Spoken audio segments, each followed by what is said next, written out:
नमस्कार मित्रांनो, नुकतीच भारत सरकारकडून रेशन कार्ड धारकांसाठी एक नवीन घोषणा करण्यात आली आहे. आता महाराष्ट्र सरकारने रेशन कार्ड धारकांसाठी नवा नियम जारी केला आहे, जे 1 जानेवारी 2025 पासून लागू होणार आहे.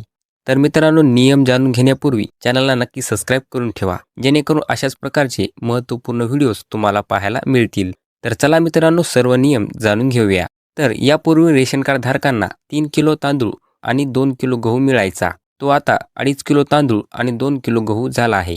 रेशन कार्ड धारकांना पूर्वी 21 किलो तांदूळ आणि 14 किलो गहू मिळायचा. आता 18 किलो तांदूळ आणि 17 किलो गहू कमी होईल. याशिवाय ई-के-वाय-सीद्वारे सरकार हे सुनिश्चित करेल की सर्व पात्र कुटुंबांनाच रेशन वितरित केले जाईल आणि कोणतीही फसवणूक होणार नाही. के-वाय-सी प्रक्रियेत आधार कार्ड माहिती आणि फिंगरप्रिंट किंवा डोळ्याची ओळख वापरली जाईल. जर रेशन कार्डद्वारे ठराविक तारखेपूर्वी जर त्या व्यक्तीने के-वाय-सी केले नाही, तर त्या व्यक्तीचे नाव रेशन कार्ड यादीतून काढून टाकले जाईल. ही प्रक्रिया 1 डिसेंबर 2024 पासून सुरू होईल आणि 1 जानेवारी 2025 पासून पूर्णपणे लागू होईल. जर तुम्ही अद्याप तुमचे रेशन कार्ड मध्ये ई-के-वाय-सी केली नसेल, तर तुम्ही 1 जानेवारी 2025 पूर्वी ई-के-वाय-सी करून घेणे आवश्यक आहे.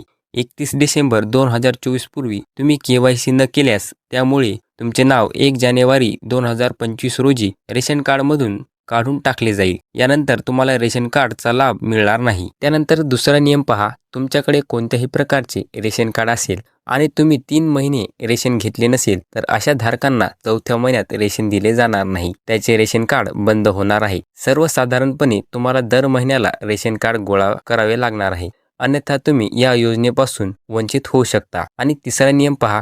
जर एखाद्या व्यक्तीचे नाव एकापेक्षा जास्त ठिकाणी असेल किंवा एकापेक्षा जास्त रेशन कार्डवरती असेल, तर त्या व्यक्तीचे रेशन कार्ड बंद केले जाईल. म्हणजेच तुम्हाला एका राज्यातून बनवलेले रेशन कार्ड मिळाल्यास दुसरे आणि तुमच्याकडे आधीपासून एखाद्या राज्याचे रेशन कार्ड असल्यास, या प्रकरणात तुमचे रेशन कार्ड बंद केले जाईल. तर हे 3 अपडेट होते जे 2025 मध्ये बदलले जातील. त्यामुळे तुम्हा सर्वांना विनंती आहे की तुमच्याकडे यापैकी कोणतेही पर्याय असेल तर लवकर अपडेट करून घ्या, अन्यथा तुमचे रेशन कार्ड निलंबित केले जाईल. धन्यवाद.